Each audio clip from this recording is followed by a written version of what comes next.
Wow. Never know how complicated a topic is going to be until I start sucking on one. And early into the research this week, I realized we needed our second two-part episode to properly suck the Freemasons. Today, we're going to focus more on the mainstream history of the group, the history that members say is the truth, the history and elements of Freemasonry, supported by mainstream authors and journalists. Then on Monday, we'll go a little further down the Freemason rabbit hole, look into some hardcore conspiracies, look a little more into their symbolism. You know, every once in a while, an episode really surprises me. And today, one of those episodes, I had zero interest in Freemasonry before I started the Timesuck podcast. And right now, kind of want to join a lodge. My wife last night was telling me to calm down. Why? Find out today on Timesuck. You're listening to Timesuck.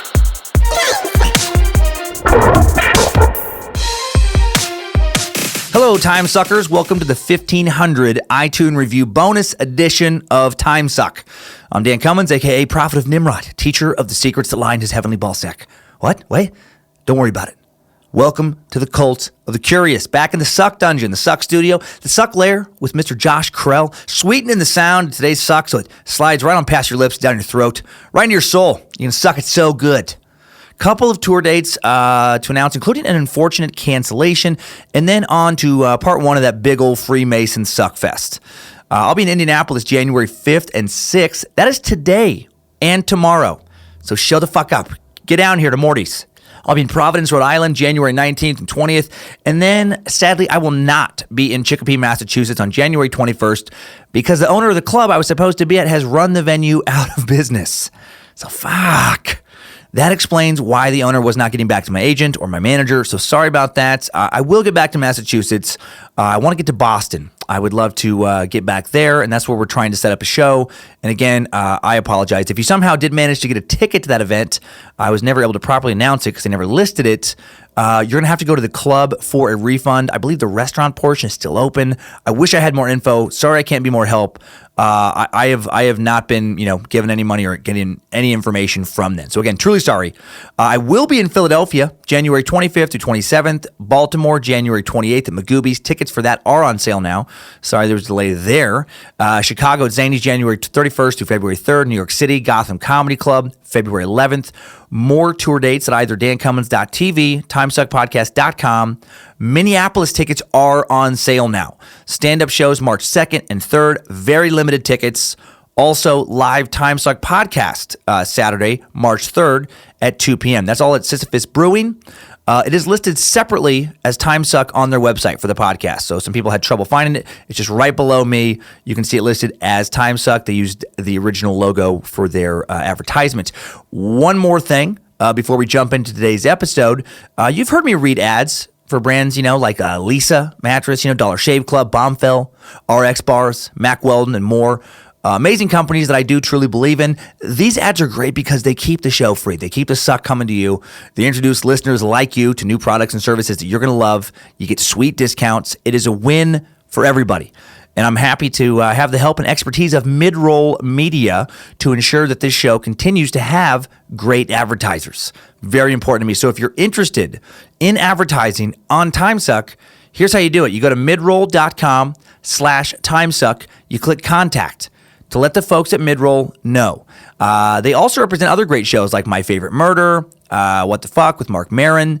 So you can reach an array of engaged listeners when you go through Midroll. So that's midroll.com/Timesuck. And that's where you can find out how you can hear more about you, your company, and your awesome product right here on the Suck. So more announcements at the end of the show. Right now, time for some Freemasonry. So who the hell are the Freemasons? You ask the first 10 people you come across, and you're liable to get 10 different answers. My 11, soon-to-be 12-year-old son, Kyler, he asked me what I was doing the other night, and I told him I was researching the Freemasons, and he gave me a weird look, and he asked, pseudo-seriously, aren't they the Illuminati? And then I immediately immediately choked him unconscious, took him to the basement, pressed a secret Freemason symbol in the foundation of my home, opened a hidden Illuminati door to the underworld where a lizard overlord was waiting. He had heard it too. He heard the call. We both knew it had to be done. My son had to be blood sacrificed to the Dark Lord. And so he was placed upon a Freemason altar. Chanting was done. A special little devil knife was used. Demons danced around in circles on some pentagrams and whatnot. Lucifer, god of the Freemasons, was appeased, allowing me to continue in my quest for riches and power. So hail Lucifina, hail space lizards. No, obviously I did not sacrifice my son, but I did find it interesting that he had A, heard of the Freemasons, and B, thought they had something to do with the Illuminati. By the way, I learned last year that kids at his school talk about the Illuminati all the time. And if you look on the web, you can see that people in general spend a lot of time speculating about the Illuminati and the Freemason connection to the Illuminati. A lot of people think they're one and the same. More on that later. When I told my wife, she said something to the effect of, didn't they used to do a lot of bad stuff? And she is decidedly not a conspiracy theorist. Before this week, I thought the Freemasons were kind of just the equivalent of an Elks Lodge or like a VFW hall, just a place for old men to hang out and have beers and wear funny hats. I never thought they were some ancient and evil secret society. Just devil worshippers instigating bloody revolutions, manipulating the world's leaders, conspiring to take over our planet. You Google who are the Freemasons, and you come across a variety of videos and articles that mostly are pure just wackadoodleness, just superstitious insanity, like the modern equivalent of the medieval belief in witches and necromancers. So when a variety of timesuckers who happen to be Freemasons messaged me that they'd help if needed, that they would answer some questions about Freemasonry, I took them up on their offer. And I had a short window to get this one done this week, and they were kind enough to shoot me some responses real quick. So let's start today's suck with these questions, get a general feel for what it means to be a member of their society as laid out by a few of their own and a few of our own. Big thanks to these two Freemasons who wish to remain anonymous. It is a society of secrets. Thanks to all the other Freemasons who reached out to help, who I wasn't able to follow up with just due to normal time constraints. So I asked the same question to each timesucker, so I'll just kind of go through the responses side by side. My first question was simply, why did you become a Freemason? Well, Timesucker Mason 1 responded, I became a Mason because of the curiosity. I was willing to take the leap and see what it is all about. Number 2 said, I love knowledge. Like everyone in the cult of the curious, the fact that Freemasonry is deemed a secret society made me very interested in joining and learning things that I felt like I was missing out on. Once you get in, there are so many little groups you can join, and each one of them has its own little nugget of knowledge. Well, I get both of these answers. The more I've been researching the Freemasons, the more interested I am in joining someday to see what it's really all about. Maybe when I'm a little less busy, a little less hectic, I can check it out. My next question was, how did you hear about the Freemasons? And Timesucker Mason 1 responded, how could you not hear about the Freemasons? There is always a lodge in most, if not all, cities, and you see the infamous square and compass insignia prominently shown right there on the building. The fraternity's marketing has been great ever since George Washington, I've heard of him, walked around in Masonic regalia back in 1776. The picture of him at the cornerstone ceremony is iconic, and there is a picture of it in somewhere in every lodge that I have been to, which is probably about 40-ish by now. I also have a recent rise, or have seen a recent rise as a result of National Treasure movies and the Dan Brown novels, but nothing beats the tried and true method of word of mouth. You see gentlemen with rings adorning the square and compass, emblems on their cars, and copious amounts of apparel. I know some brothers that only wear clothing that have the square and compass on it, which is a little too much for my taste, although I do have an emblem, a fancy ring that I wear to a lodge, countless lapel pins from other lodges, and a crew shirt that I wear on occasion. It's not as soft as muskrat labia, but it serves its purpose. One of the prominent dependent Masonic bodies are the Shriners, which own and operate the Shriners Hospital for Children, which we do get a lot of good press from there. Yeah, I love the Shriners. We even had some Shriners in tiny little old Riggins, Idaho when I was a kid. According to the Idaho Freemasons website, little old Grangeville, Idaho, just 45 minutes from Riggins, roughly 3,000 people. Little town just barely big enough to have a small hospital for me to be born in years ago, has a Freemason lodge, or at least used to. Timesucker Mason 2 said, I'm a fourth generation Freemason on my mother's side, so my first introduction to Masons was at my great-grandfather's funeral as a child. All right. Question 3. How often do you get to meet with other Freemasons at a Freemason lodge? Mason 1 responded, every night in every state, there is a couple of lodges meeting, whether it is to induct a new candidate or the monthly stated meeting. I personally go to a lodge once, maybe twice a week, depending on my work schedule. Mason 2 said, a lot less frequently now that I'm father of 2 very small and very needy children. Each individual lodge has 2 meetings a month, unless, of course, the lodge is lacking in member participation. In that case, make it once a month. These meetings are called stated communications. Lodges will also have special nights where members are promoted to the next level or degree. These are called communications. Even if you are a member of one lodge, you can go to any meeting or degree at any other lodge, so you can be as busy as you want. It's also very easy to pack on the pounds because every meeting begins with dinner, liking the dinner part. And I like to twice a month. It doesn't seem like an insane commitment. Okay, that's cool. 4th question, what is the purpose of all the secrets? Right? Timesucker Mason 1 responded, the purpose of the secrets is trust. I had a conversation with a very prominent brother, and he put it like this. If you can't trust a man to keep something secret as small as a handshake or a couple random syllables that make a code word, he has no integrity and cannot be trusted with anything. That actually makes a lot of sense to me. You know, some dipshit, I think I said dipship. I don't know what a dipship is, but it doesn't sound like a fun ride. Some dipshit, you know, if he can't keep a handshake a secret, I mean, you can't trust him with other secrets. And I would take it further and add that someone who can't remember a few code words and secret handshakes probably isn't mentally capable of keeping secrets. You know, you got to weed out the riffraff. I hate the riffraff.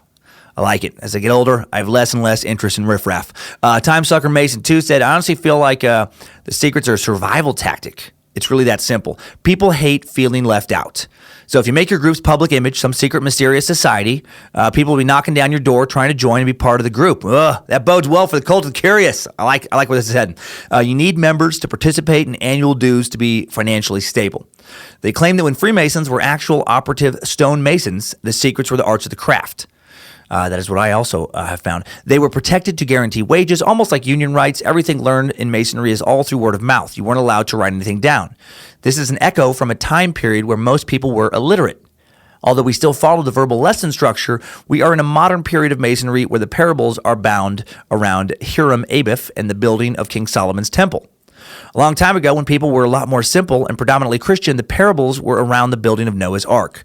Those are referred to the Haramic and Noachite masonry. Hopefully I'm getting those pronunciations right. That is interesting about the history, and according to the research I will talk about later, yes, in ancient pre-business card times, code words and knowledge of secret handshakes were essentially like proof of your union membership to someone who had never met you. So other Masons, you know, in some other city you'd went to knew that they could count on you when they're, you know, building some giant structure to actually know your shit. And yeah, from what I looked into, the mythological beginnings of the Freemasons do go back to the building of King Solomon's temple. And here's my 5th question. What is your favorite part of being a Freemason? Timesucker 1 responded, my favorite thing about being a brother is the fact that I have a large amount of people I can count on. I made the biggest decision I have ever made in my life earlier this year, and that was a move from Los Angeles to Las Vegas, and I would not have done it if I wasn't a brother. When people ask me, do you know anyone out here in Vegas, the answer is yes. I know plenty of people that I can count on. I moved out here without a job, but a huge network of people. Every night of my first week, I went to a different lodge to meet people, and of course, eventually the question, what did you move out here for, has made its way into the conversation, which was to find a career in waiting tables. I told them about my background. I found out the executive chef was a Mason, and it's history from there. I had a relatively high-paying job with great benefits in no time. I am well qualified for the position, but directing me straight to the executive chef allowed me to cut a couple of corners. I remember from a previous episode that you lived out here in Vegas for a bit, and you know it is a who-you-know type of town. That does make a lot of sense to me. I mean, and regarding Vegas, you know, I only went to 2 years of high school there, my freshman and sophomore years, but I do remember my dad, you know, working in construction there, talking about Vegas being a who-you-know type of town. Specifically, I remember him thinking it was harder to get jobs in residential construction if you were not LDS, if you were not Mormon, because the LDS churches down there had a lot of members, emphasis on home ownership, you know, with the emphasis on, you know, financial prosperity and family. And it was a tight-knit bunch, you know, and they tried to give one another work, which makes total sense. Humans have always looked to take care of their own tribe before taking care of others in general. It's a you scratch my back, I scratch yours mentality. Nice to know that there are groups not affiliated, necessarily with religion that do the same thing.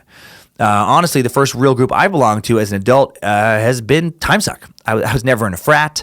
Never went to church regularly as an adult, and starting off in Spokane, Washington, never even had a real crew of other comics that I kind of came up with that a lot of comics, have, where you kind of help each other get work and stuff. I've always been a bit more of an outsider due to a mix of personality, temperament, circumstance, I get the appeal now of a group, though. Cult of the Curious, working little by little, building us a clubhouse right now, actually. A real one in Coeur d'Alene, where I live, and a virtual one, the Timesuck app. So, yeah, all that makes sense. Timesucker 2 said, the good fellowship and brotherhood.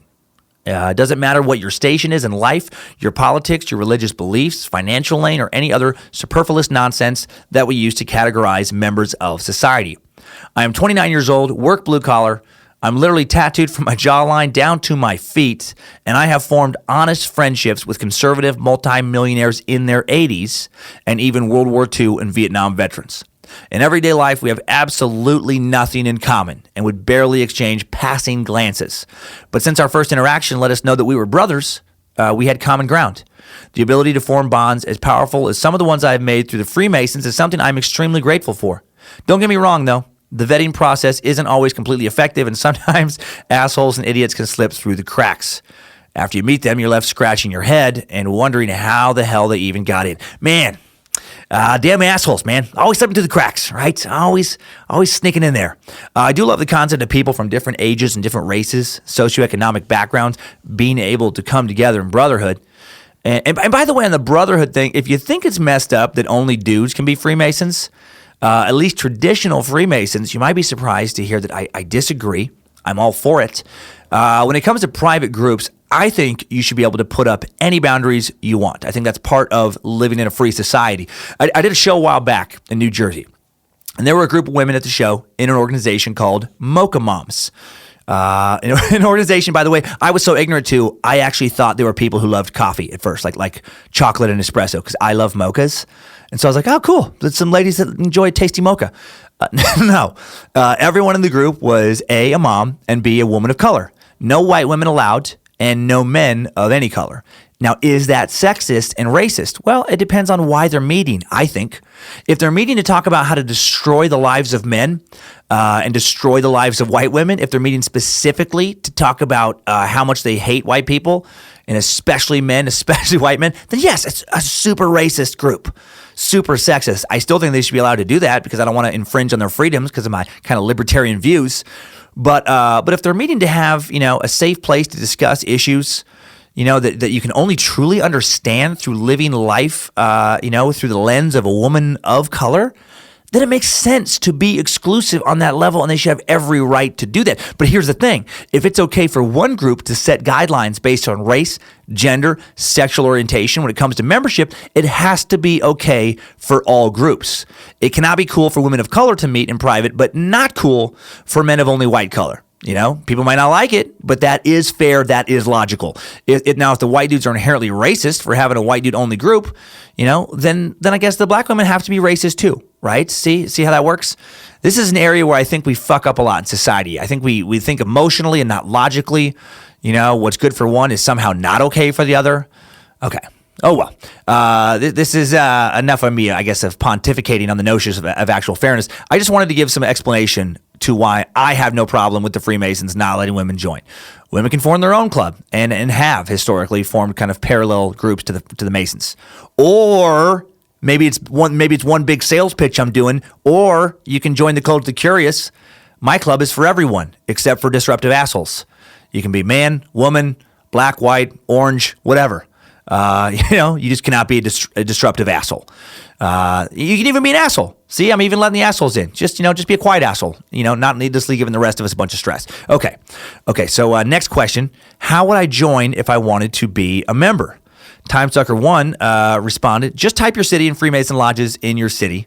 And for example, I typed in your city and Masonic Lodge, and I came up with the Kootenai Lodge number 24, AF and AM. Give them a call. It is most likely the personal number of the secretary of the lodge, which is usually an old grizzled guy that would be happy to invite you to their next meeting to dine, get to know the brethren. Cool. You know what? I did look up the Kootenai Lodge. Unfortunately, it is moved. Pseudo closed, I guess. It's merged with the Hayden Lodge. So damn it. The next response probably explains why this happened. Timesucker 2 said, over the years, you had to be invited by a Mason that knew you to be able to petition for membership. But due to dwindling membership throughout the years, the policy has changed. The simple policy is, to be one, ask one. It's as easy as going on the internet, finding a lodge close to where you live, going there on a standard meeting night and introducing yourself. Sit down, have dinner with the guys, tell them you're interested in joining. They will give you a petition to fill out, collect a small fee for a background check. After the petition has been approved and you pass the background check, they have a vote during the meeting.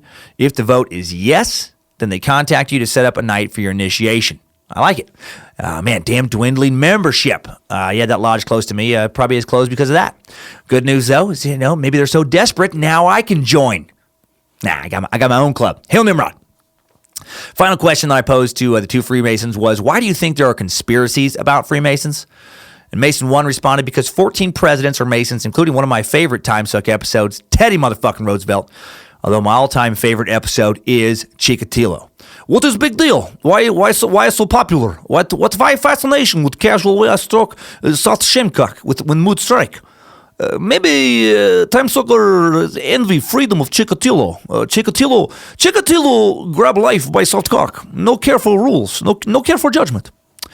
All right, back to Mason 1. There are also many other famous and successful Masons that you probably have an extensive list of, and many have been on past episodes of your podcast. There are so many conspiracies because we meet in a locked lodge with a guard at the outer and inner door. That right there screams secrecy, which causes people to wonder what we do in there, and the wandering mind has come to some crazy conclusions. The fact that prominent people have been behind these locked doors at meetings incites wonder as well. Little known fact, I know a Mason that claims to be a flat earther. I pray to God he is just pulling our leg like Shaq did to you. Shaq is also a Mason. Yes, Shaq got me. Got me so good with the flat earth stuff. And I do get that. Shaq, by the way, spent a good chunk of last summer in Coeur d'Alene. I think he has a home around here. Maybe he goes to that Hayden Lodge. Maybe that's how I meet him. Regarding secrets, yes, people absolutely start coming to nefarious kind of conclusions when you start meeting in private and you don't tell them what you're talking about. Add some secret handshakes and some code words. Meet in a windowless room? What? That's going to drive a good old-fashioned gossip crazy. People get to speculating. They start coming to some wild and crazy conclusions. They go full X-Files. Timesucker Mason 2 said, people are afraid of things they don't understand. They see an old secret society that has many prestigious members and want to make connections that aren't there. A lot of people are miserable in day-to-day life and they feel stuck and oppressed. It's not necessarily by their own design, just the way life works out sometimes. It makes their lives easier having someone or something to vilify and blame for all their misfortunes in life. God, I feel like you're inside of my head right now. These are the exact thoughts I have. The best explanation for people's fear of Freemasonry that I know is in Plato's allegory of the cave. Yes, people are afraid of things they don't understand. I could not agree more. I think most of the fear around at least 90% of the conspiracies out there can be summed up with fear of what people don't understand. Right? They're poisonous with the chemtrails. Or you don't understand how condensation works. You don't understand that a plane kicking out hot, humid air from its engines into the very, very cold air 30,000 feet above sea level forms condensation crystals, leaving those big white streaks across the frozen sky. So, condensation trails are either a natural side effect of jet engines in the sky or the work of a secret group of evil leaders, poisoning and sterilizing a population that somehow keeps living longer and longer and longer, and also keeps having kids later and later into life. So, one of those two logical possibilities. Now, those are the only questions I asked to both members, but by the time I wrote the email to the second Freemason, I thought of two additional questions. I've heard that there is no central governing body for Freemasons. Who gets to decide what the rules are for each Freemason lodge? How do you get into a lodge in a different state if the rules are different? Are there universal handshakes, code words, etc., that gain you access to every lodge? Yeah, I guess I asked a kind of a little compound question there. He responded with, each state has its own Grand Lodge, which has Masonic jurisdictions. Once a Master Mason, gets you a dues card. If the dues card is valid, you can go into any lodge around the world that you prefer. I've been to lodges in Vegas, San Diego, San Francisco, Los Angeles, New Orleans, Miami. The handshakes and code words are universal.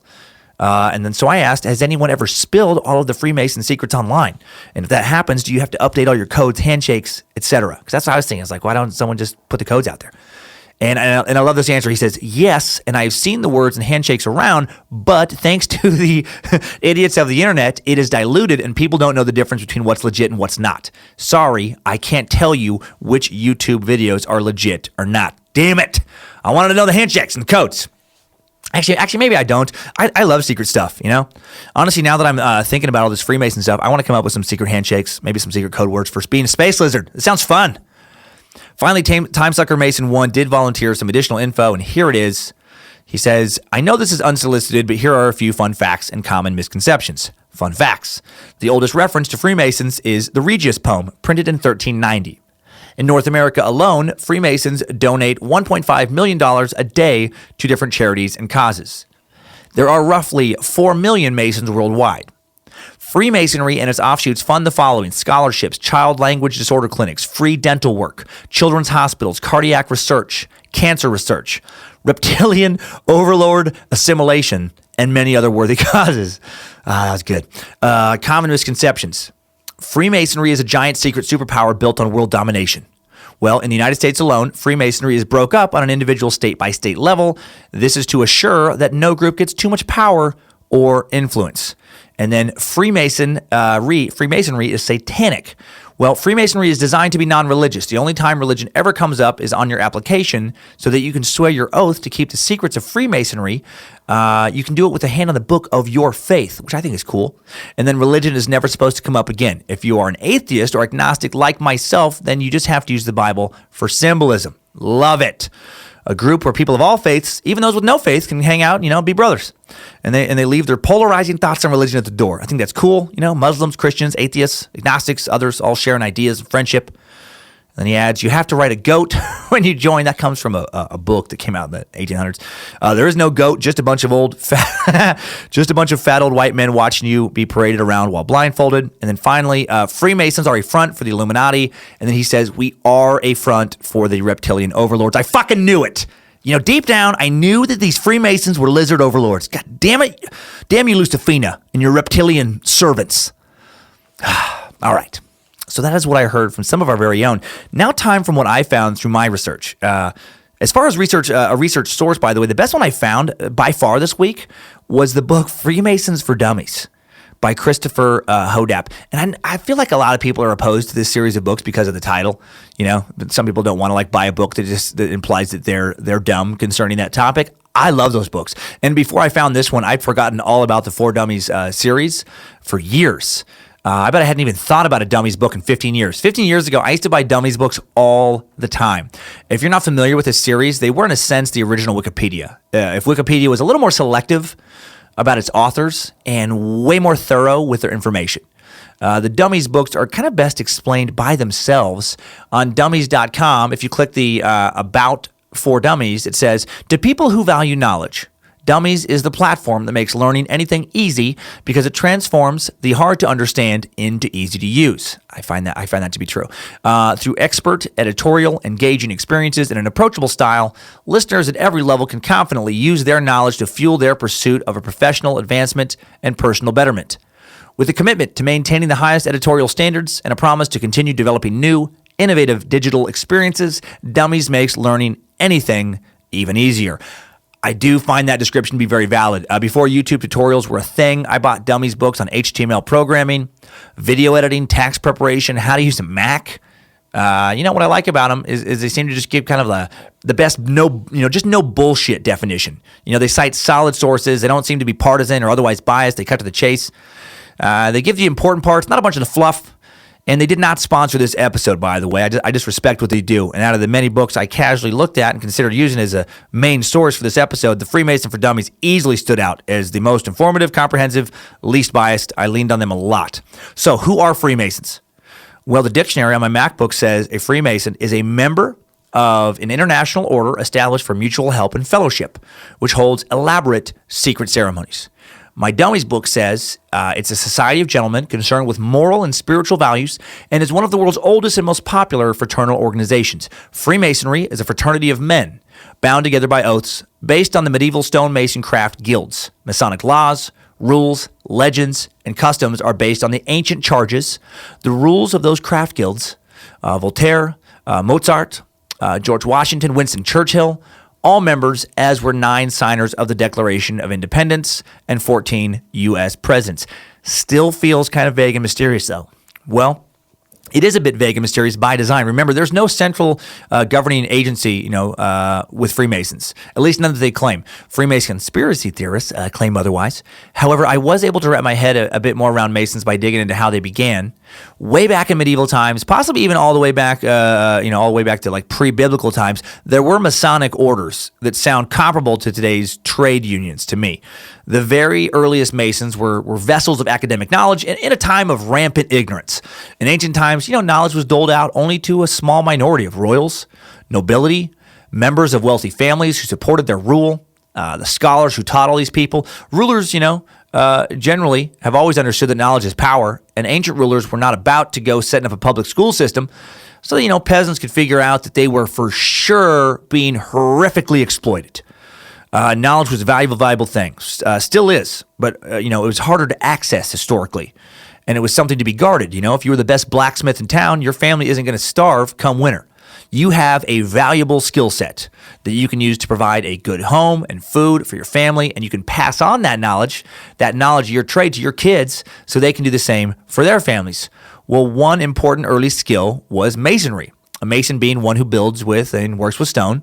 And, to design and build a castle, a temple, a great big Gothic Catholic church, you have to have a firm understanding of geometry, geological properties of the stones you're working with, the artistic ability to sketch out your designs, knowledge of the tools needed to implement your geometrical know-how, strong grasp of the language to communicate your plans to illiterate laborers, etc. You have to be an academically elite member of the times you live in. You needed to possess a lot of important building knowledge, and you needed it in the days before the printing press. And so Masonic orders sprang up. One Mason conveying the tricks of their trade to an apprentice. Other Masons, guilds sprang up. The earliest English reference to a Masonic guild comes from AD 926, when Athelstan, the first king of England, organized a guild of Masons in New York. In AD 926. And it was in the interest of these Masons and their guilds to guard their secrets. If everyone knew how to build a stone arch, everyone knew how to construct a castle wall that would last for centuries. If it were easy, Masons wouldn't be able to command the high wage they did. The knowledge wouldn't have the same value. Think about it this way. Diamonds. Diamonds are valuable in part because of their rarity. Not easy to find a flawless 5-carat diamond. Takes a lot of mining. Takes some luck to find a flawless 5-carat diamond, which is why a diamond that size and with excellent purity costs around $500,000. Well, what if you somehow found a magic recipe where you could sprinkle a few household ingredients into a little hole you've dug in your backyard? Just throw in a little baking soda, a little bit of apple cider vinegar, some paprika, a couple shakes of sea salt, maybe a few spoonfuls of lard. I don't know, maybe take a dump in it. I don't know. You find a recipe, and then you cover the hole back up with dirt. You go to sleep, and then you dig it up the next morning. Bam. Handful 5-carat diamonds. Now, would you post that recipe on Facebook and share it with the world? Or would you carefully guard that knowledge, only share it with a select few? Well, if you chose to post it on Facebook, congratulations, you're a dummy. You're a well-intentioned idiot doomed to be poor forever. If you post the knowledge, dum-dum, then the diamond loses its value as soon as it's mass-produced. It's no longer special if everyone can do it. Suddenly, no one's diamonds are worth anything.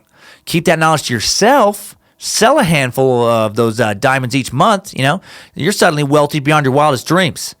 And there's probably a much greater chance you'll also be killed by someone trying to take your diamond money. So there is that negative angle. But, overall, very positive. The early Masons, well, they knew the real value of their knowledge, and they knew that its real value was its rarity. Keep it in the guild, right? Keep it in the guild, homeboy. When the king needs a new castle, the pope wants a new cathedral, they're going to pay you some serious kizash.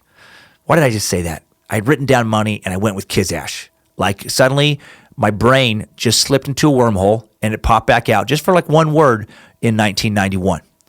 But they're going to pay you some serious money because you aren't one of 1,000, Masonic guilds they can go to get the job done. I mean, again, like another kind of comparison. Imagine if your town or city had only one general contractor, just one, the only dude who knew how to build a home in the whole town. It'd be literally a case of you hire that guy or you don't get a home built. Do you think he might charge, a wee bit more than a guy who is one of 1,000 contractors? Yeah, you bet your ass he charged more. Unless he's a complete moron. Supply and demand, backbone of capitalism. Why have secret handshakes and code words? Well, because, as one of our time sucker Masons explained earlier, they didn't have business cards back then.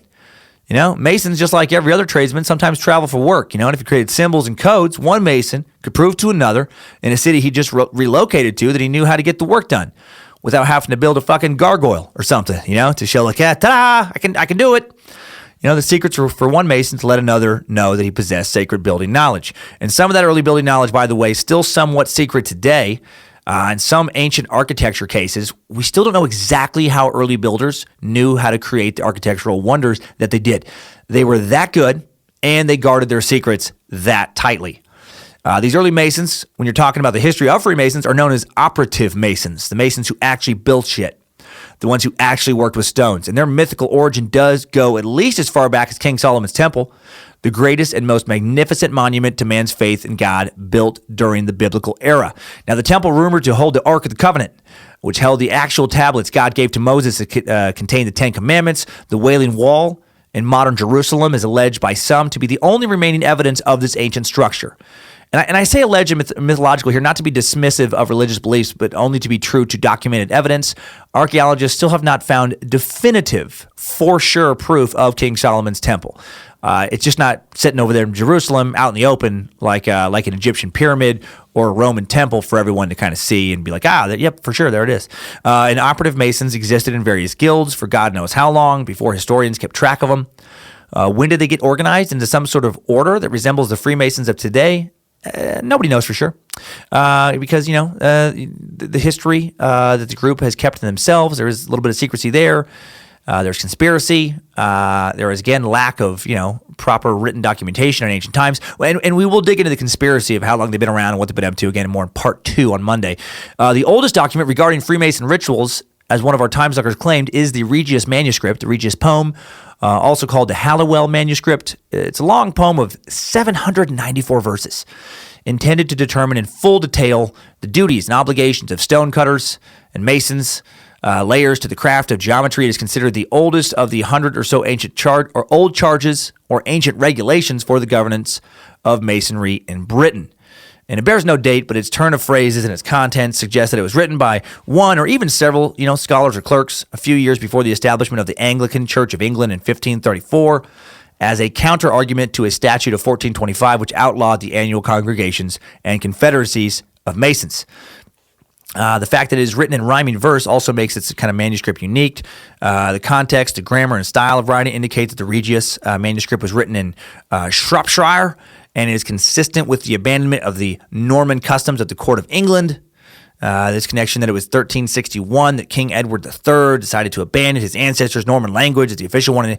So there's all this, blah, blah, blah. There's all this historical evidence that points towards this date, even though it didn't have an official date. And in 1390, the young French king Charles VI was showing his first signs of dementia. In England, the reigning king was Richard II. And the two countries were still at war with each other in dispute of continental land possessions. England itself was subjected to political rivalries that would soon cause the sovereign to be deposed and imprisoned.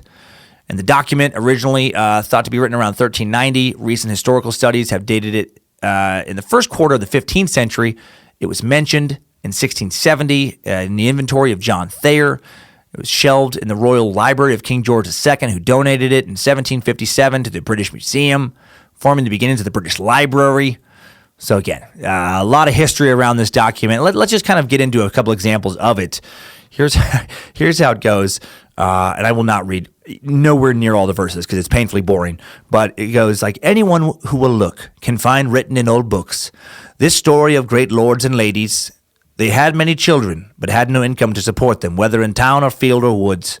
They took counsel together to plan for their children how they could best live their lives without much discomfort, care, and strife, and mostly for the coming multitude of their children. For their success they sent to great scholars to teach them good works. They asked them for our Lord's sake to give their children work, so that they could earn a living, both well and honestly, and with security. Again, pretty boring. Goes on for a long, long time.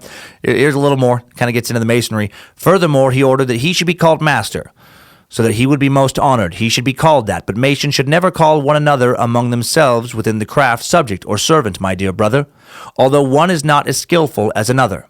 Everyone should call each other fellows in friendship, because they were all born to ladies. In this way, through knowledge of geometry, the craft of masonry began. The scholar Euclid founded. In this way, the craft of geometry in Egypt. All right, so a lot of rigmarole.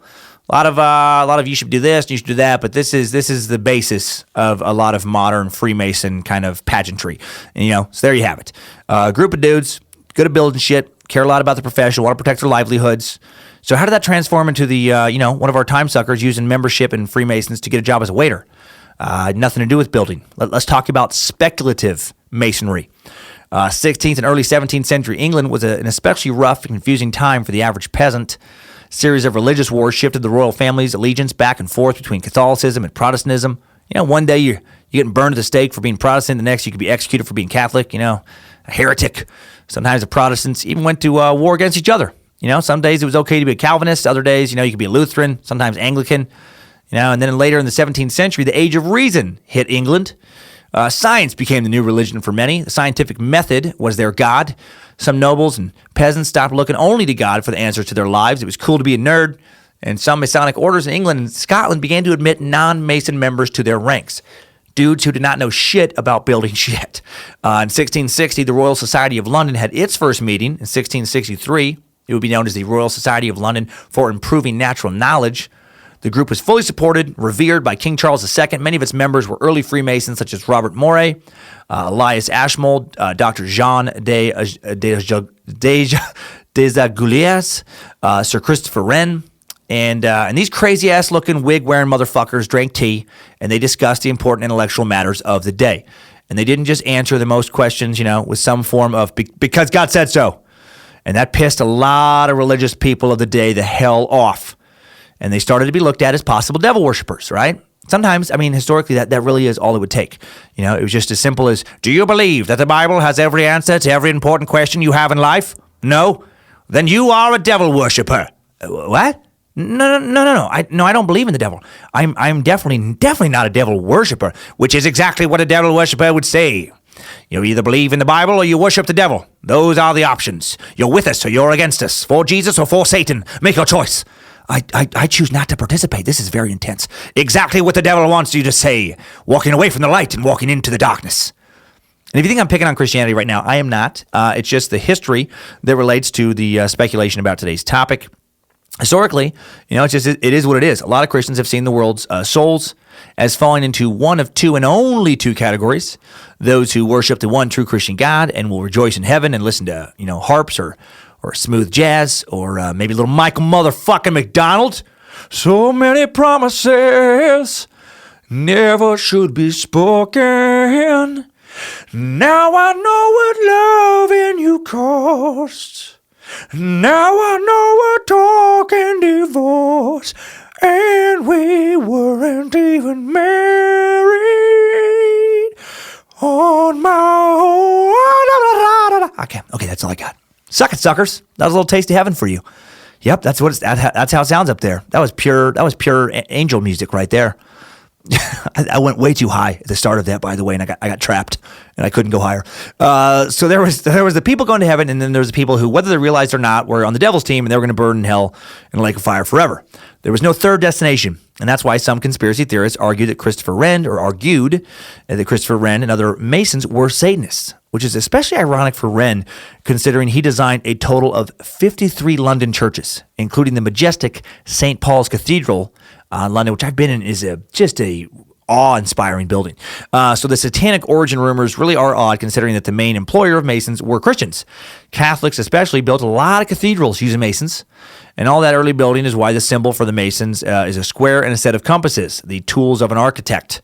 The symbolism of architecture was important to Masons because of the origins of their group, and because the architect on a medieval cathedral project was a true intellectual. We kind of mentioned that earlier. He possessed specialized knowledge few others had. He had to know about mathematics, geometry, physics, art, literature, had to communicate well, verbally passing along plans to those literate workmen. He had to be well-versed in the Bible, had to be have a lot of religious knowledge, because much of the decoration that was carved in the stone and designed in the stained glass windows in cathedrals was meant to tell biblical stories to an illiterate population. And then, in 1666, a significant event happened in the history of the Freemasons. The Great Fire of 1666 destroyed much of London. 666, the devil's number. The Masons harnessed the power of the Dark Lord.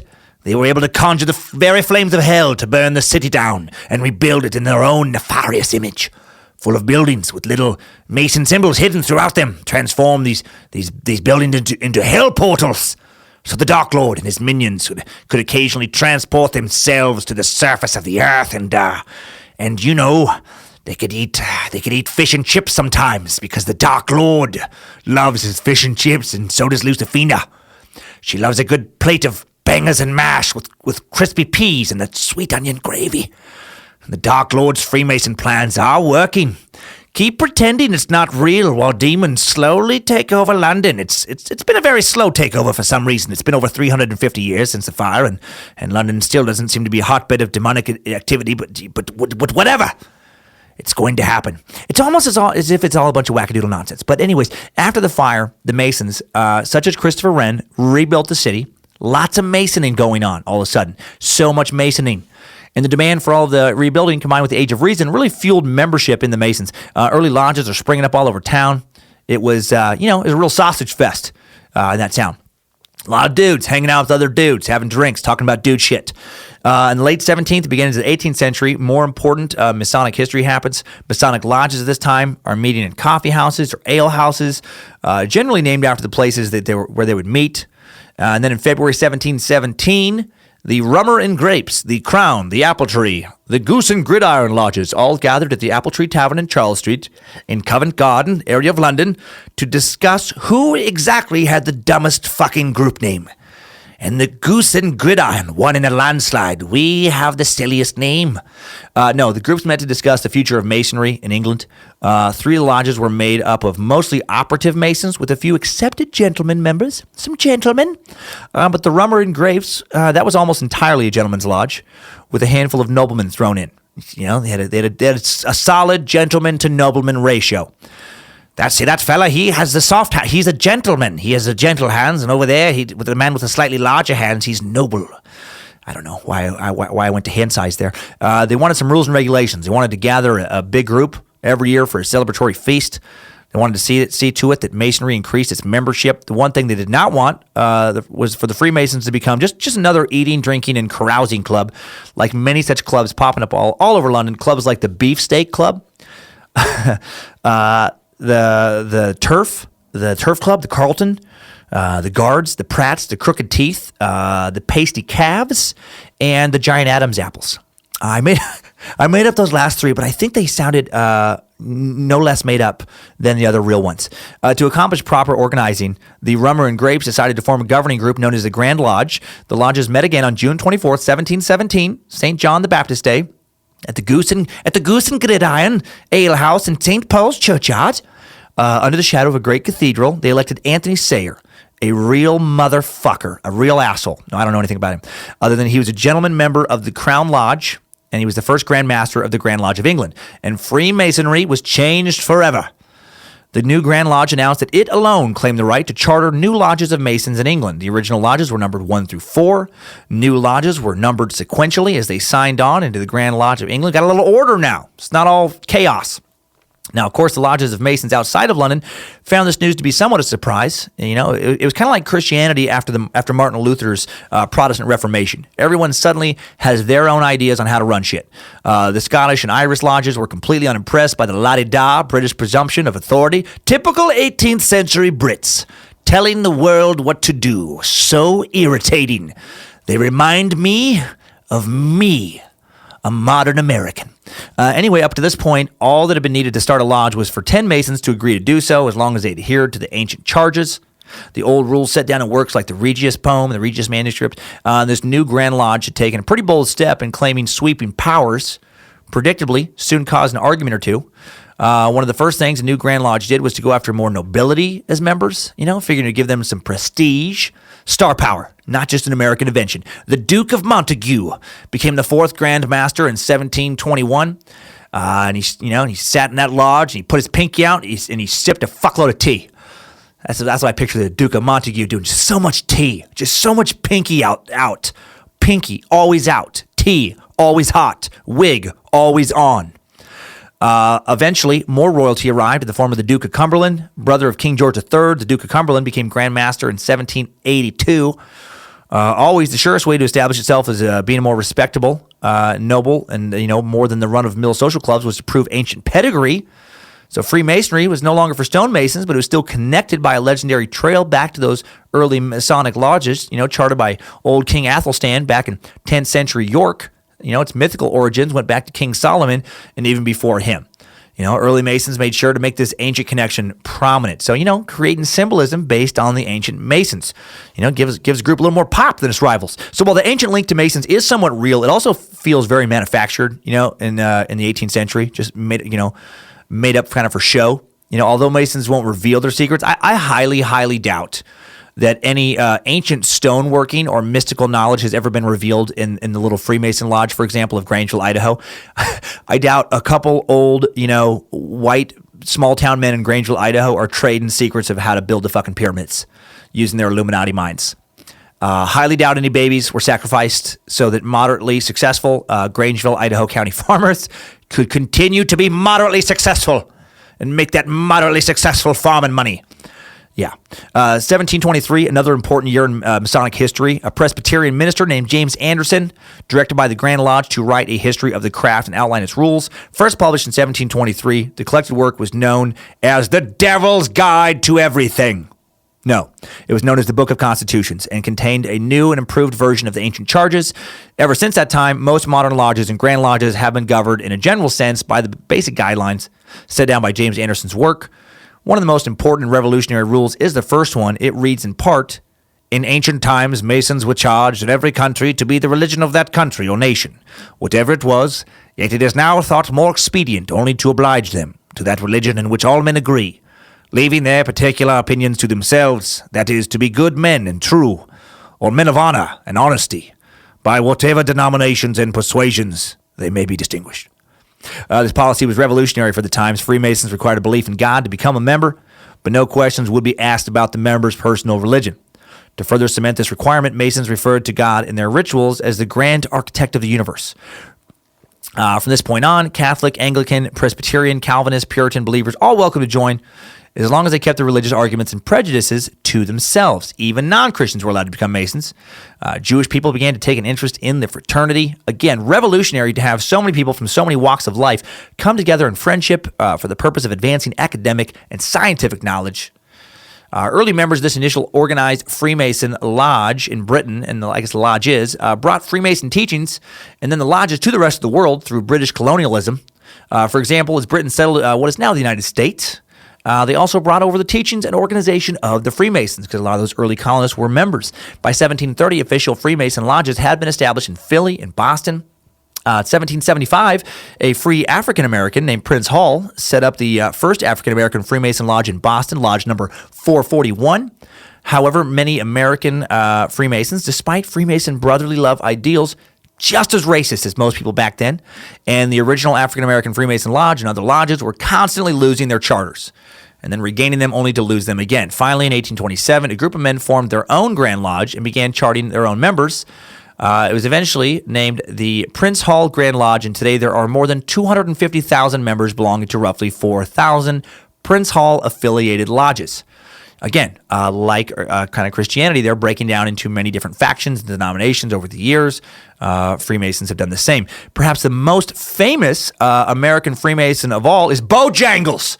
Bojangles is a Scottish Rite 33rd degree Master Mason. And not only did he design the Washington Monument, it was modeled after his dick. Yes, finally, you have the truth. That's what the National fucking Monument or whatever that weird movie with the guy from Con Air is trying to tell you. The Washington Monument, thought to be modeled after an ancient Egyptian obelisk, is actually a Bojangles dick replica. It is, however, almost twice as big as Bojangles' real fully erect dick, which when 100% erect was more effective as a siege weapon than it was as a love tool. And another secret, actually how he won the siege of Yorktown, which is what ended the Revolutionary War. Bojangles slammed his giant hard dick into roughly 9,000 British troops time and time again, smashing some, beating the morale out of the others. He beat out, and in a sense, he beat off the British troops. Bojangles beating off 9,000 British troops. Think about it. It makes sense. FYI. Bojangles would only make love at 5 to 10% maximum erection to keep from killing his lovers, his many lovers. Bojangles! Okay, that may or may not be real history. I may have had a seizure. What is definitely history is that George Washington, our first president and future timesuck subject, is America's most celebrated Freemason. The Bible Washington used to be sworn in as president was taken from a Freemason lodge, a lodge that still has it, the St. John's Lodge, number 1 in New York. At least 4 other presidents have been sworn in using that same St. John's Bible. Warren G. Harding, Dwight D. Eisenhower, Jimmy Carter, George H.W. Bush. George W. Bush did request it, but it was raining on his inauguration day, and so he was given a copy of Mad Magazine to be sworn in with. No, he used some other Bible. As the Freemasons grew in popularity in the late 18th and 19th centuries, the organization also began to become more complex. Lodges began offering new levels of knowledge to keep people interested, such as the Scottish Rite. One system of degrees, it was offered by the Royal Arch, Cryptic, and Chivalric, especially the Knights Templar branches of Masonry, became known as the American or York Rite. Thomas Webb was a particularly avid promoter of these degrees. The only other degrees came out of France and were mostly administered by the Supreme Council in Charleston, South Carolina. The system was eventually known as the Scottish Rite. The spread of the York Rite dominated the northern states, whereas the Scottish Rite had its greatest early success in the southern states. So just, they're just adding kind of levels and things to learn to kind of keep membership increasing. And just because it was, something fun to do. Americans, despite, breaking away from England, still loved the British pomp and circumstance on some level. They wanted some pageantry. They wanted me to have some cool titles. It reminds me of running for Sergeant of Arms, class Sergeant of Arms in high school. Did I have any real idea what the job of Sergeant of Arms was? No idea. It just sounded cooler than being secretary. I wanted to be Sergeant of Arms. I did not want to be class secretary. Getting a cool title is fun, Even though I came up with it, I'm excited to be a space lizard because it sounds cool. I almost do a mental trick on myself, like I'm going to be surprised what space lizards are able to do, even though I'm trying to come up with what space lizards are able to do. My brain just there's this fucking cool knowledge out there for the space lizards. The York and Scottish Rite degrees, were packed full of all kinds of extra pageantry. Each degree told a new symbolic story, had its own dramatic presentation, conferred an impressive title on the candidate. Each degree taught a morality lesson, brought biblical and other legendary stories to life. With the Mason at the center of the ceremony, he's the VIP. It was emotionally exciting. It was a form of frontier theater for a lot of pioneers out west who probably, were fucking bored. They're entertainment stars. It's not like they're going to go to the movies. No, so they get to have a Mason ceremony. But then in 1826, some East Coast Freemasons brought some seriously bad press into the group that has remained forever. In the little town of Batavia, a disgruntled Mason named William Morgan announced his intention to write a book exposing all the secrets of the Freemasons. Several local Masons decided that Morgan was something of a scoundrel, and by exposing the rituals of the lodge, he was breaking Masonic vows. So they abducted him, they kidnapped him, they carried him off to Fort Niagara on Lake Ontario along the Canadian border, and then the conspirators claimed they paid Morgan $500, gave him a horse, pointed him north, and told him to never come back. I highly doubt that happened.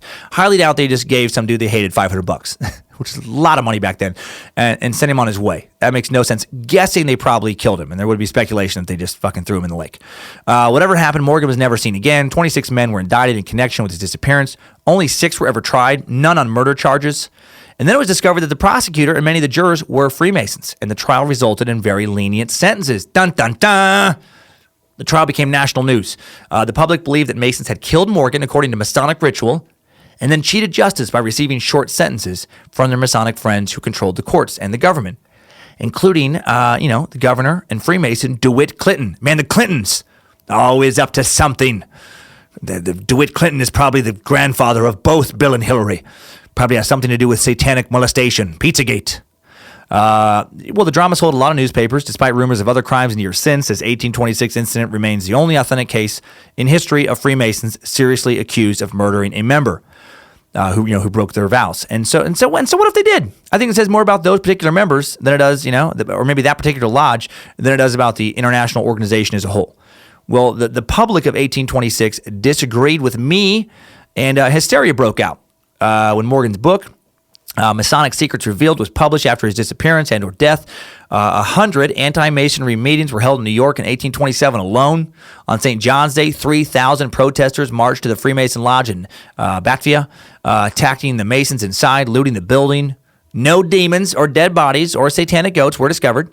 Anti-Masonic political parties were then formed in 1831. The Anti-Masonic Party became the first third-party movement in the U.S., with the former Freemason, William Wirt, running for president, carrying the state of Vermont and an 8% of the national vote. The Anti-Masonic Party elected governors to Pennsylvania and Vermont. The platform was simple. Freemasons were anti-Christian and thus anti-American and must be expelled from our country at all costs. Masonic membership dropped 60% nationwide in a single year. Well, then to prevent anti-Masons from spying on meetings, cause more ruckus, a little more trouble for the lodges, more rituals are created for members to make it even harder to get in, make it harder for people to fake their way into the upper levels. The group became more secretive than ever. And then with attendance in Freemason lodges low, but interest in joining fraternal organizations high, other groups kind of started to come in and take their place. Groups like the Oddfellows, a.k.a. the IOOF, the International Order of Oddfellows. What is an Oddfellow, you might think, as I did? Well, according to their website, an Oddfellow bases his thoughts and actions on healthy philosophical principles. He believes that life is a commitment to improve and elevate the character of humanity through service and example. He is humble in a way that he never boasts about himself. He knows and accepts his strengths and weaknesses and keeps away from bad-mouthing people making unreasonable allegations. He understands that certain things in life are unavoidable. He is aware of the vanity of earthly things, the frailty and inevitable decay of human life, and the fact that wealth has no power to stop the sureness of eventual death. What a fucking downer, this thing. And he then asks the question, how am I going to spend my life? And then it goes on for a while, and it gets to its principles. Principle 1 of the Oddfellows, wise and serious truths, and opens up before its members opportunities for useful service. 2, belief in a supreme being, the creator and preserver of the universe. 3, the lesson of fraternity, that all are of one family and therefore brethren. 4, the importance of the principle. Okay, and it goes on. It goes on, down to, most of them are normal. 11, principle 11 is kind of weird. Nothing tastes as sweet as a scared Christian baby. So that's troublesome. That probably caught them a little bit of heat, just being openly satanic. No, I made that one up. What is an Oddfellow? To me, it just sounds like a Freemason, right? They're very similar. They share a lot of the same values, also a lot of the same symbolism, including the all-seeing eye, which Timesuck also uses. Damn it, I'm the Illuminati. And the Oddfellow was one of so many fraternal organizations that sprung up in the 19th century. Like, they got super popular, right? Think about it. They didn't have Netflix. They didn't have shit to do. They didn't have iTunes. They didn't have fucking Pandora. They were bored out of their minds. They were trying to get away from their wives. They didn't marry for love as much back then. They got stuck with people. They were trying to get out of the house. And so then all of a sudden there was the Improved Order of Red Men, the Order of the Star-Spangled Banner, the Sons of Honor, the Order of the Good Templars, the Grange, the Ancient Order of Foresters. That one sounds boring as shit. Ancient Order of Foresters. I guess, I don't know, maybe going on a hike or something. The Holy and Noble Knights of Labor, the Benevolent and Protective Order of Elks, the Loyal Order of Moose, and literally hundreds of others, and all basing their pageantry and rituals off Freemasons, the original American secret society. And then there was women groups forming too. There was the Order of the Eastern Star, the Rebeccas, the Delilahs, the Michelles, the Kims, the Wendys, the Shakiras. No, there was just other Rebeccas. But there was those things were getting going too. And because the Catholic Church, forbade Catholics to join these orders, they came up with an equivalent, to keep their people happy. They came up with the Knights of Columbus. All right, the Catholic Freemasons. I've been to some of their halls. When I went to Gonzaga, there was one near campus, and I'm pretty sure I had a tasty pancake buffet at a Knights of Columbus hall once. And I definitely did receive a Student of the Month award from Elks Lodge when I was in high school. I remember I just had to drive to Grangeville, and some very old men with some hats in a musty old building handed me a plaque. And I was somewhat honored. And then side groups started popping up, like the Scottish Rite. 1853, Albert Pike joined the Scottish Rite in Charleston, South Carolina. The degrees he witnessed were interesting to him, but Pike was a devoted scholar of history and world religions. He felt the degrees taught important lessons, but could use some improving. So over the next decade, he rewrote the 4th through 32nd degree rituals, embellished them with lavish tales of kings and knights, of ancient religions and legends, and his revisions helped make the Scottish Rite the largest and most popular appendant body of Freemasonry in the world. Its degrees were presented not for 1 or 2 initiates in a lodge room, but as a massive stage production, with hundreds of candidates in specially built auditoriums using state-of-the-art lighting, scenery, special effects. Well, to this day, these Scottish Rite auditoriums, theaters, and cathedrals, like the Scottish Rite Cathedral in Indianapolis, remain the largest Masonic buildings ever constructed. That one in Indianapolis, by the way, I saw some pictures if you get a chance. The Scottish Rite Cathedral, like beautiful Gothic building, really cool looking. So basically, since there were only like 3 levels of being a Freemason, there was and still is, the entered apprentice, the fellow craft, and the master mason. They kind of got these new side groups going, like the Scottish Rite, so that a master mason can continue on with Masonic learning and knowledge. Basically have new video games levels to fucking level up, It's like if you make a video game and you only have 10 levels, then people stop playing after they make it level 10. But then if you come up with a fucking booster pack and you get an extra, 50 levels, well, you keep people buying that game. You keep people playing it. So that sounds to me like what went on. And then the counterculture revolution of the 60s and early 70s, hits. And suddenly, everybody thinks that what their parents did was lame, which was unlike previous generations, when sons would join lodges with their dads, be happy to go to the lodge with their dad. Well, now kids want nothing to do with their parents. So young membership in fraternal lodges plummets. Gerald Ford is the last Freemason to be president. All in all, again, I said earlier, 14 presidents have been Masons.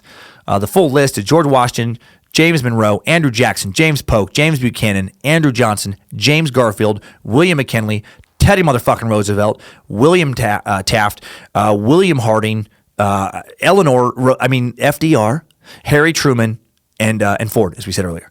And then Dan Brown, he writes the wildly popular novel, The Da Vinci Code, based somewhat on Freemasonry, and interest in America's secret societies skyrockets. Memberships picked up a little bit, as we heard earlier, although it's still primarily an old boys club. It's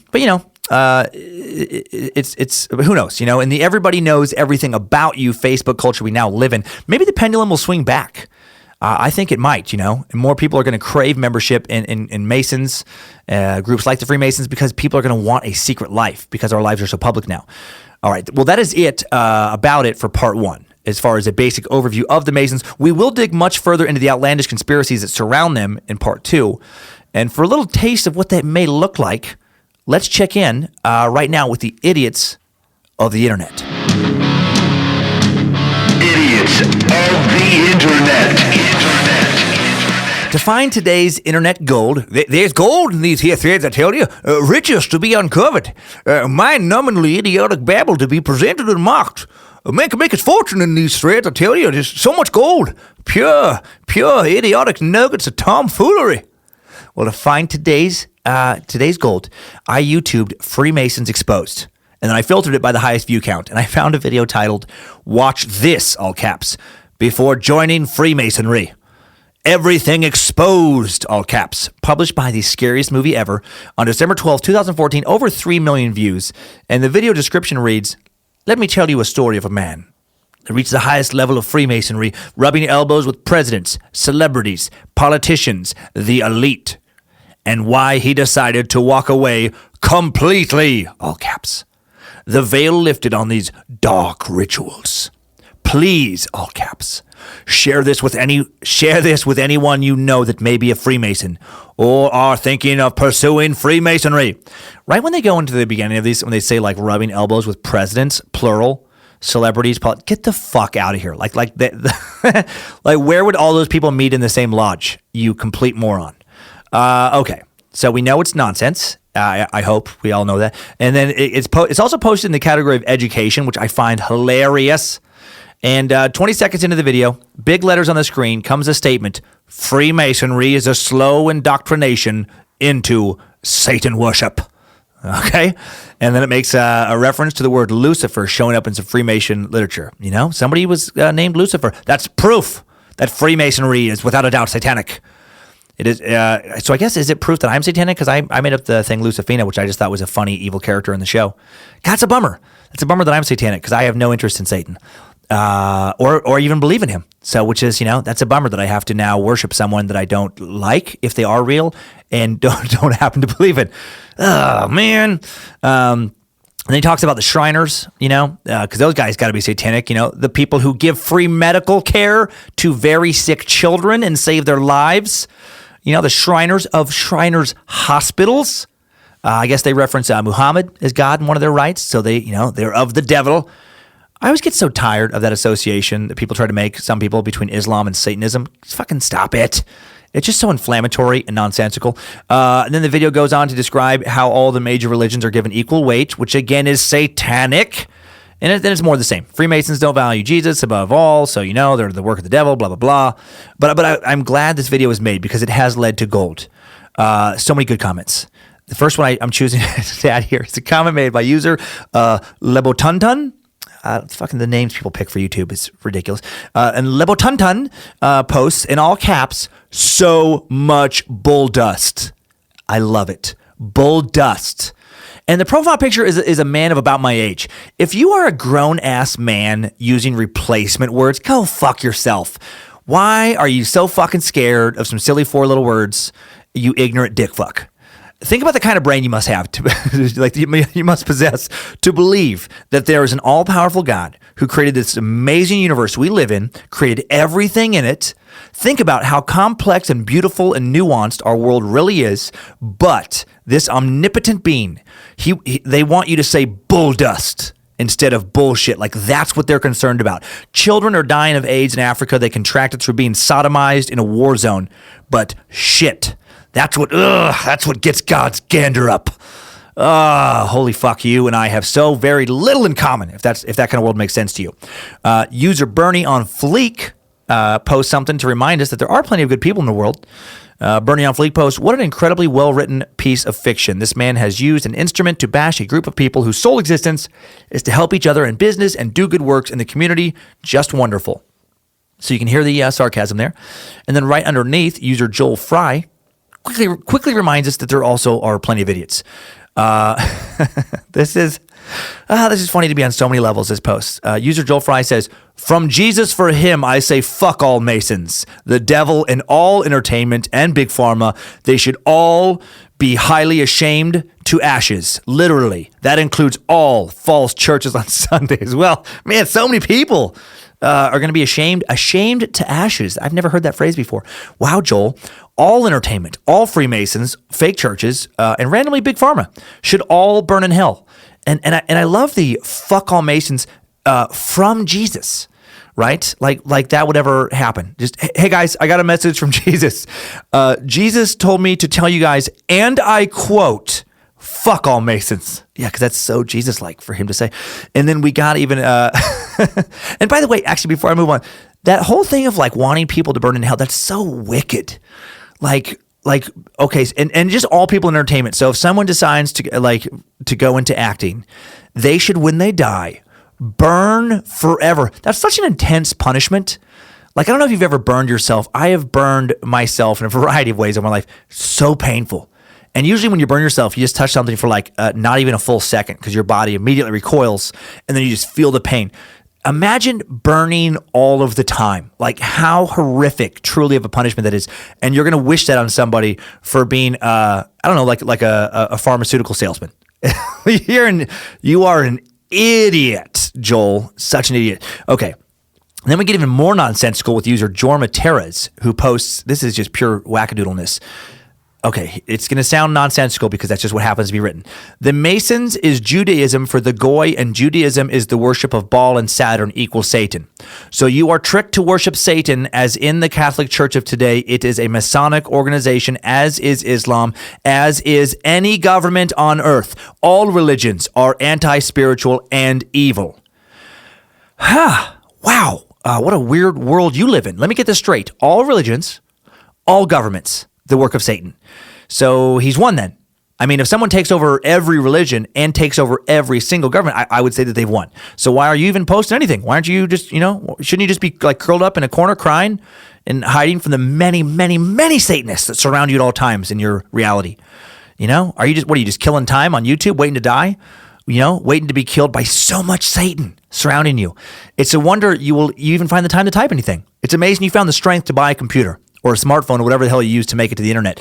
It must be so hard to get up each morning knowing that every single religion, every single government in the entire world is satanic.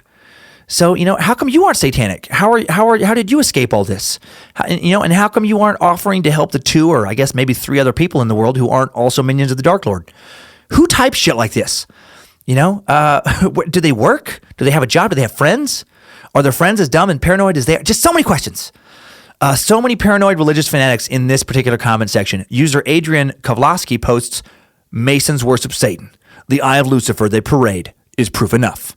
And then under so many of these type posts, some Mason tries to correct him. User Barry Newell responds with, no, we don't. I love that too. Barry is just beside himself, just on his computer reading all this like he's some Mason, being like, no, what? Why do they keep saying this? No, it's not true. Where do they get their info? It makes no sense. Give up, Barry. It is quite literally impossible to reason with a fanatic because they don't use reason in their thoughts. They have decided to go to an unreasonable mental place, someplace not logical. They've based their life on the illogical. They're not going to snap out of it with just a simple like, no, we don't. You know, you're not going to like someone when you're talking to somebody who's like, you eat babies in the basement of your devil layers. You conjure demons and prepare for the battle of the end times. You feast on the blood and torment of the pure and righteous. What? Dude, no, we don't. We have a taco bar and some drinks. And then we just kind of, lately we've been talking about what's going to happen next season on Game of Thrones. Seriously? Yeah. All that selling your soul to the devil and actual satanic ritual stuff, that's just kind of modern, medieval nonsense. 1,000 years from now, people are going to look, on people being scared of some horned beast stealing their soul the same way we look, back people, believing that Zeus could come down from Mount Olympus and fuck their wife or something. It's insanity. I get it, though. People are scared and they're trying to make sense of a world they don't understand, and grasping at straws. Shit. Okay. All right. Do you have extra tacos? Do you have? Oh, yeah. With cheese, and we have street tacos as well. That's fantastic. I love both of those. Yeah. No, religious paranoia, man. I get so worked up about it because has any good ever come from it? Like literally any good, just ever. Salem witch trials, honor killings, terrorist attacks, crusades, Spanish Inquisition. Come on, please let it be enough. Such a paranoid, pointless way to waste your talents in life. Today's last idiot, Mady Madeline, seems to be wasting hers. She posts, this really upset me. The hidden hand thing the Freemasons do. Well, yeah, I was watching this quote-unquote Christian music video, Worn by 10th Avenue North, and the guy was doing the same thing with his hand in his jacket. I'm not saying all Christians are bad, but I'm just going to say not everyone is who they say they are. This poor girl, this poor dumb girl, she has gotten so worked up about the devil being around every corner, she is actually worried that the dude from 10 Avenue North is a secret Satanist. She can't even enjoy Christian music. She's that scared. And she just also convinced me to watch a video for Worn by 10th Avenue North. And you know what? I got to say, it's fucking great. Like, I'm not kidding. It's a great song. And the hidden hand thing, he's holding his hand to his heart for dramatic effect, you idiot. She must be a real hoot to hang out with, right? Just one of those people who sees Satan in everything. Did you hear how that kitten just mewed? Devil. There's a devil kitty. Look at the way that old lady uses her stroller to cross the street, her walker. She takes 6 steps and pauses. 6 steps and pauses. 6 or 7 steps and pauses. 6 or 7. Probably 666. Definitely the devil. Look at that baby with the sippy cup. Sip. Sip. Sip. 3 sips. Sips sound like 6. Sip, sip, sip. 666. So, Mady, thanks for making me laugh about how paranoid you are. And also, thanks to the guys in 10th Avenue North for reminding me about all the plenty of super cool Christians out there. Those guys, I didn't know about them. I don't know how they've sold, I think, millions of records. They also donate to Compassion International and write very cool, uplifting songs. Yeah, again, I feel like I have to keep saying that I'm not joking because people, probably with my perspective think that I'm joking. No, man, good shit, guys. And that's enough idiots of the internet for now. There will be so many more on Monday. Idiots of the internet. All right, so to me, the Freemasons just sound like a way for people to fulfill their need for religion, if it's, a person who doesn't subscribe to one of the currently established religions. Maybe you don't believe in a particular book, maybe you don't want to go to church all the time, you don't want to go to church with your family, but you want something bigger than yourself to be a part in. I mean, I get it. I feel something similar with Timesuck. I've always been like a small pack guy. I've always been kind of good with my wife and a very small group of friends. Friends I barely stay in touch with, to be totally honest. I'm kind of a shitty friend. My kids. And I've always thought that's all I needed, but I am kind of feeling that tribe vibe now. I do enjoy being part of a larger group. The Timesuckers. I'll never want to be around people all the time. I'm too introverted for that. I need my alone time. At least I think I do. But I get Freemasons being cool, where you can go twice a month if you want. You can have a nice dinner with some bro friends, especially if you're somebody who has trouble making friends. you're alone, you're lonely. You get to have some sense of community. And you get to have some spiritual fulfillment without the dogmatism of church, if that's not what your thing is. You get to learn some secrets, which secrets always make people feel special. Who doesn't like that? It's a cool club, way to network, way to meet new people and make new friends, way for guys to get a break from their wives, girlfriends, and kids. And I think that's all it is. I think its ties to ancient knowledge are largely symbolic.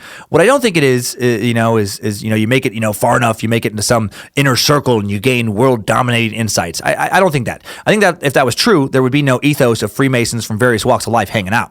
There would just be rich and powerful Freemasons and Freemasons who were about to become rich and powerful, through the power of satanic secrets or something, which doesn't make sense, because there's plenty of Freemasons out there who are not like world rulers. Okay, so I don't want to make any more conclusions because there's still more Freemason research to be done. Maybe I will come across something that's going to change my mind. Who knows? Maybe I'll come across some convincingly nefarious info over the weekend. Right now, it is time for today's top 5 takeaways. Timesuck top 5 takeaways. Number 1. The Freemasons in their organized form began on June 24, 1717, St. John the Baptist Day, at the Goose and Gridiron Ale House in St. Paul's Churchyard in London under the shadow of the great cathedral. Anthony Sayer, a gentleman member of the Crown Lodge, was elected as the first Grand Master of the Grand Lodge of England, and Freemasonry was changed forever. The new Grand Lodge announced that it alone claimed the right to charter any new lodges of Masons in England. The original lodges were numbered 1 through 4, and new lodges were numbered sequentially as they signed on to the new Grand Lodge of England. Number 2, the symbol for the Freemasons comes from architects' tools, the square and the compass, and is a nod to the original Masons who actually built lodges instead of having dinners inside of them. It is not a nod to the devil, which is exactly what the devil would say. Okay, number 3. George Washington was a Freemason and was sworn in as the first president of the United States using a Freemasonry Bible.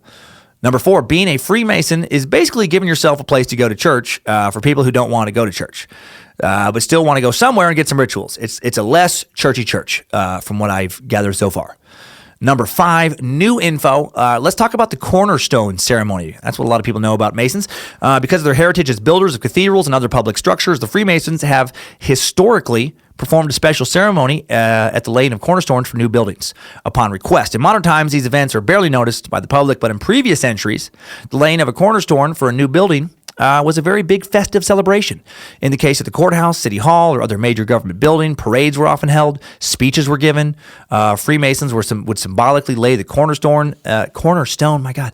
The Freemasons built all types of structures, left their symbols for other Masons to notice and admire their work. So, if you have some Freemason markings in one of your buildings, and a building you live in, especially in the cornerstone, or, for that matter, I guess any stone, congrats. You're probably living in a big-ass, architecturally significant building, and you might be stupid rich. Timesuck top 5 takeaways. All right, part 1 is done. More Freemasonry, the deep tracks, coming your way on Monday. A couple reminders before we get to the Timesucker updates for today.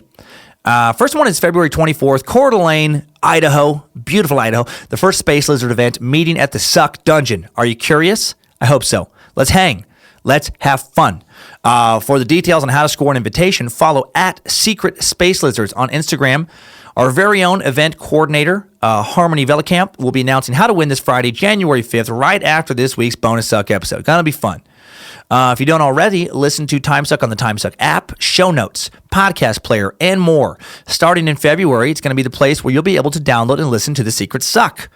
$5 a month, we'll get you The Secret Suck each week, a new stand-up album of mine that you can only get through signing up for The Secret Suck, and exclusive merch access, the ability to vote on Monday topics, 20% discount on non-lizard merch. I have 2 new albums of previously unrecorded material coming out the next month. One called Maybe I'm the Problem, currently set to debut on Pandora, January 24th. I'll have more details on that soon. I'll have a link where even non-premium Pandora users can listen to the album's tracks in order. And I have another album, a new one called Feel the Heat, that you can only get by signing up for a premium membership. And you'll get to, you'll be able to do that through Patreon here soon. I'll get that set up and then I'll let you know. And if enough of you sign up and become Space Lizards, I'll be able to continue to add more features to the app. Build the community of the cult of the curious. Let's get our own secret society going. The Timesuck store, other than stickers, which I got to get some new ones designed, is currently completely restocked. hoodies, hats, t-shirts, and more, all at timesuckpodcast.com. Special thanks to Timesuckers Ken Wymore, Victor Cisneros, Nia Batchelor, Mike Cooper, Elliot Borders, Will Butler, others for suggesting today's topic. Thanks to everyone who voted for it on Instagram at Timesuck Podcast. Thanks to Sydney Shives for killing it on social media. Harmony Velicamp for all her kick-ass positive energy. Amazing ladies. Thanks to Josh Krell for his continual help. And thanks to all of you who write in, listen, spread the word, buy merch, come to shows, click the Amazon link on timesuckpodcast.com and support the show while you shop. Thanks to all of you who spread the word, to your friends and family who rate and review the show everywhere you listen and build up the suck and make this show possible. Your word of mouth, your ratings, your reviews, that is what makes this show possible. That's what keeps it going. This Monday, part 2 of the Freemasons. So much more to suck. What is their relationship, if any, to the Knights Templar? What are the best, juiciest secrets out there about the Freemasons? How did they get started? Why do they use the symbols they do? So much more to suck. And right now, let's suck on some Timesucker updates. Updates? Get your Timesucker updates. Okay, first, of course, because it's me, a pronunciation correction. Oh, mushmouth strikes again. This is from Timesucker and Cool Hombre, Hannah Hudgens. She says, Dear Master Sucker, I have to say, I admire the shit out of you for the ability to take constructive criticism, especially when it comes to pronunciation. I've actually started to respond more positively to criticism because of your podcast. I have a Bachelor of Arts in Music with an emphasis in classical voice, so I feel that gives me enough standing to address this pronunciation issue. In the Einstein Timesuck, you pronounced Mozart incorrectly. I swear I'm not being picky and asking for the perfect German pronunciation. The Z is pronounced TS. No crazy German accent or anything. It's just common practice in America to say Mozart.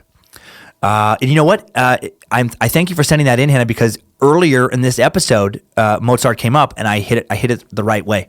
So, and she says also, I'm loving the suck. It's great to learn about interesting topics from someone with a sense of humor. I was a big fan of your stand-up before the suck, and now I'm proud to be in the cult of the curious. Stay curious, Hannah. Thank you, Hannah. I love the Stay Curious sign-off, by the way. I forgot about that one. And yes, and again, just thank you for the Mozart correction. I was giving it that good old America pronunciation. America. Mozart. I hate criticism, actually, or I have historically, but I am getting a lot better about it, and I'm consciously trying to be a good example of taking it, because I do feel that not enough of our public leaders and just people in our culture do the same. And, instead of apologizing or just saying, just whoops, made a mistake, shit happens, I feel like so many people just double down on their original lie just to avoid, I don't know, I guess looking weak. It's just such a horrible, needless trait that is not productive towards creating an atmosphere for the positive exchange of ideas, for growth, for learning. There's no shame in making mistakes, man. No one's perfect. And if you don't think, you do make mistakes, well, congratulations. You're an asshole, and your friends can't stand you. Speaking of taking criticism, I don't always take it well. I don't take it well when it's unfounded. And that's this next update. The second one, this really cracked me up. It comes from someone who may be a former Timesucker now. I'm not sure. I'll leave his last name out, actually, when I read this. I'll just say it's a Timesucker by the name of Thomas, who wrote in with, I started listening to this podcast because I like your comedy, and I think the premise of the podcast is a good one. Time sucks at things you're interested in. Awesome. To be honest, I binged most of the early episodes until I caught up. I was that into your podcast. Notice the past tense. I was. However, your subject matter has drifted into the realm of macabre a little too much lately. And as a father, I can only listen to so many stories about torture, rape, and murder, especially involving children. I like being informed and don't mind an unsettling episode every once in a while, but I was really looking forward to the newest episode of the new year to see if 2018 would come with any positive vibes from the Timesuck crew. I mean, we need it after such a crazy 2017, and god damn it, if it wasn't about the motherfucking despicable filth of a human being, John Wayne Gacy. Do we need to timesuck this motherfucker? Really? That's how you were going to start off the new year? Well, not for me. I refuse to listen to it or any further timesuck until you get in here with some shiny, happy fucking episodes. Peace. All right, Thomas. I know Gacy was a sick bastard, but where the fuck have you been, dude? Einstein was the week before, buddy. And before that, Eleanor Roosevelt. Before that, Oak Island mystery. Dude, you picked a really weird time to make that particular complaint. I just released 2 shiny fucking happy episodes during the holidays. Right before Gacy, man. Eleanor Roosevelt and Einstein, both shiny happy. And the one before that might not have been shiny or happy, but it certainly was not dark and murderous. So Thomas, if you're going to complain, at least make a reasonable complaint. Oh, and today's episode, not about murder. And neither is Monday's. 5 out of 6, once we get to Monday, of the most recent episodes will not be murderous. So, complain away, but do it about something legitimate. I just felt like that was like a weird knee-jerk reaction you had to Gacy. The next update is also about Gacy. It's an update from Timesucker Crystal Terry. Dear Master Sucker, love the new episode. Evil Killer Clown is definitely one of my favorites. I heard you mention Pennywise was based off John Wayne Gacy, and I didn't know that. However, I do know that Twisty the Clown from American Horror Story is based on Gacy, so just thought I'd share that. That's right. I forgot about that, and yes, I did see that season of American Horror Story, and that clown was fucking creepy and so intense. And I have no doubt that makes total sense that Gacy was also the inspiration there. Really, I guess the inspiration behind several of the scariest clowns in TV and film history of the scariest clowns. Makes sense after researching him. Totally scary dude. This update from Jake Rawls, a time sucker, and I love this, and a big fan of Nunn Bush Shoes. Do you remember Nunn Bush Shoes? That was the shoe company I made so much fun of last week in the John Wayne Gacy episode. It was a shoe company he worked for, and I ruthlessly mocked it, and I said that, the dude who wears a Nunn Bush shoe is a dude who has no interest in ever making a vagina wet again. Well, Jake has a great sense of humor, and he writes, Dan, I can't believe I'm contacting you about something this stupid, but Nunn Bush shoes are actually pretty all right. I have a pair with some built-in gel inserts, which are great for a job where I have to dress business casual, but need to do a lot of walking through an industrial facility. I guess since you attacked me, I have to attack you back, but I'm having a hard time building up righteous indignation over shoes. So, fuck you, I guess? Hail Nimrod, Jake. I love you, Jake. Oh, that is funny, man. Sorry, buddy. Sounds like you have some seriously dope-ass kicks, my friend. I mean, those built-in gel inserts, those sound super sexy. I'm pretty sure a few lady suckers fainted when they heard about your hot business casual look in an industrial facility. Because everyone knows that's where you meet all the sexy mamas, man, strutting the fuck around in an industrial facility in some Nunn Bush gel insert shoes. But seriously, I tease again. Thank you for the message. That really cracked me up when I read that. And I'm going to end on some positivity from Timesucker Joey Bamunk. He says, hello, Master Suckafuck. I just wanted to throw a quick thank you your way. Thank you for this podcast and your comedy in general. My older brother Mike and I have had a roller coaster of a relationship. When I was a kid, he was struggling with diagnosed depression and ADHD. He also had a temper, and I as I think I also share, but he had a lot of things wrong, and no one seemed to know how to help him.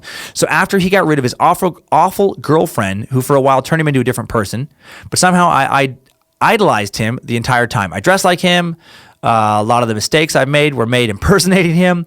But after he met his now wife, he was my brother again. I saw him smile and get help. He and I always bonded over sci-fi and comedy. Now with me in my early 20s and he in his early 30s, we found a new bond over the suck. Fuck yes. Hail Nimrod.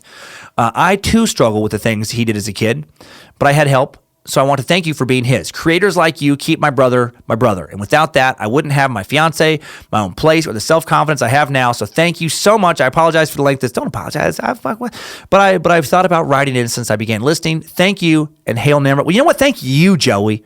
Thank you, man. Hail Nimrod to you.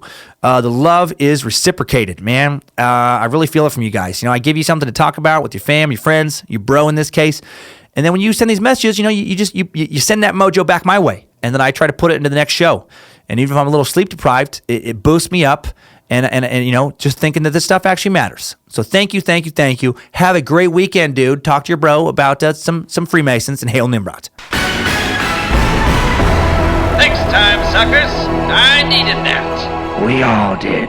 Well, that is all today, suckers. That is all. That is all. I felt like I got into a Freemason voice there. Enjoy your weekend. The first weekend of 2018. Think about joining a secret society. Please let it be the Space Lizards. And keep on sucking.